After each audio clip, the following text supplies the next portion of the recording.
પપ્પાનું નામ ગામ કયું? सिर्फ 400 भेजना है। સાવલી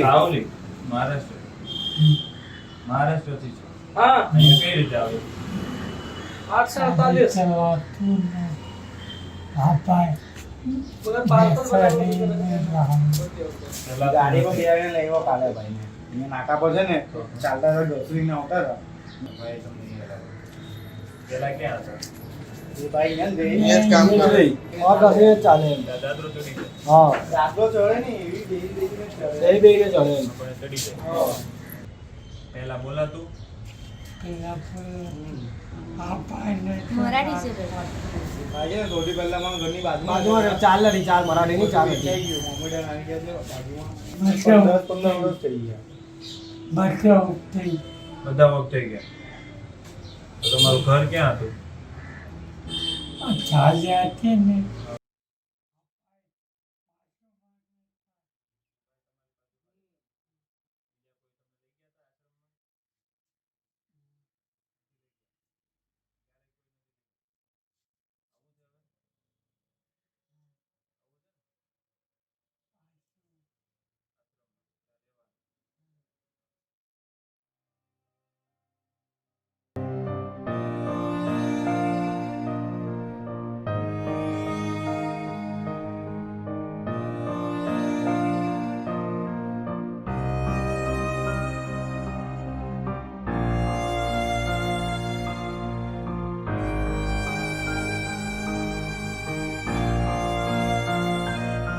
તો અત્યારે અમે લોકો સુરતમાં છીએ અને સુરતમાં રામપુરા પેટ્રોલ પંપ વિસ્તારમાં છીએ.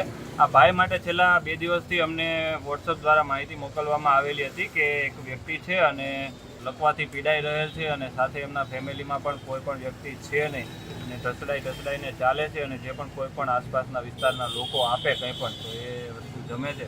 અમે આવ્યા છીએ અત્યારે અહીંયા રામપુરા અને એમની સાથે વાતચીત કરી અને એમના પરિવારમાં કોઈ છે નહીં આગળ પાછળ અને જ્યાં પણ એ રહેતા હતા એ પણ ચાલી પણ અત્યારે સંપૂર્ણ રીતે બદલાઈ ગયેલ છે અને ત્યાં પણ એમનું પરિવારનું અત્યારે કોઈ છે નહીં. જ્યાં સુધી દેખાય છે ત્યાં સુધી તો લકવાની બીમારી હોય એવું લાગે છે અને જેના લીધે બોલી પણ નથી શકતા અને સરખી રીતે એમના હાથ પગ ચાલી પણ નથી શકતા.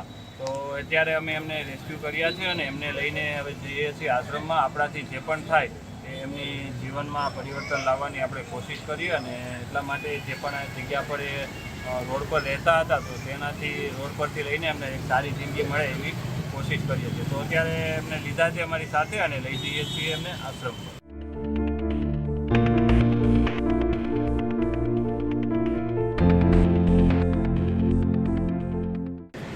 મૂળ ગામ કયું તમારું? સાવલી, નાસિક. મરાઠી ગુજરાતી કેમ આવડે? મરાઠી છો તો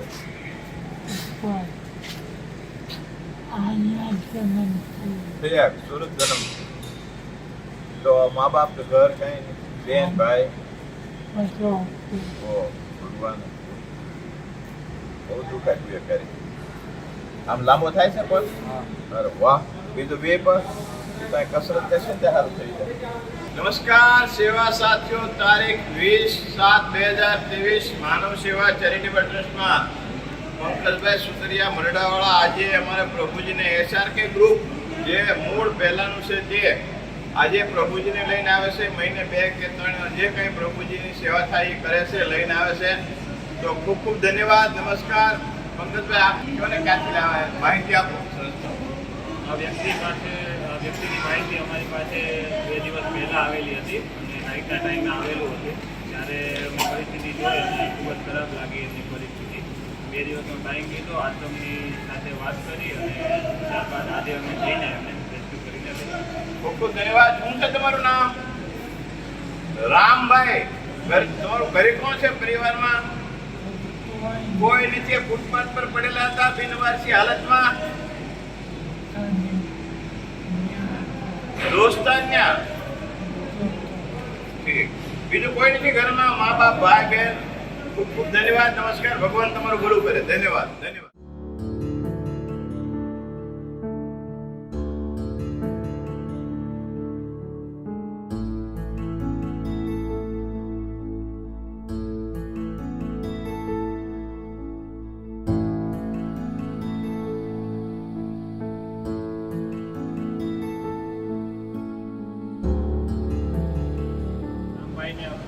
આશ્રમ પર લઈ આવ્યા છીએ, નવરાવી ધોરાવીને ફ્રેશ કરી દીધા છે. આગળ પાછળ એમના પરિવારમાં કોઈ નથી, એટલે હવે આવનારો સમય એ અહીંયા આશ્રમમાં વિતાવશે અને આવનારા સમયમાં એમની અત્યારે અમે એમને અહીંયા આશ્રમમાં મૂકીએ અને આશ્રમ પર હવે આગળનું જીવન વધારે. તમને પણ અમારું કામ ગમતું હોય તો વિડીયોને લાઈક, શેર, ચેનલને સબસ્ક્રાઈબ જરૂરથી કરી દેજો.